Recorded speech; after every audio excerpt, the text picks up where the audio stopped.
Hello everyone, my name is Priyanka Singh Kushwaha. I am from India and I work in the IT sector. Today I want to talk about my experience in IT meeting. In my office, we attend regular meeting to discuss project status and work updates.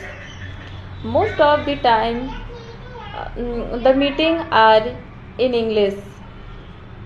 I, I understand what others are saying, but sometimes I feel nervous while speaking. Still, I try to share my update clearly. I use simple sentence like I am working on this task. I will update you soon. With my daily practice, I am slowly becoming more confident in meeting. Thank you. Thank you for listening.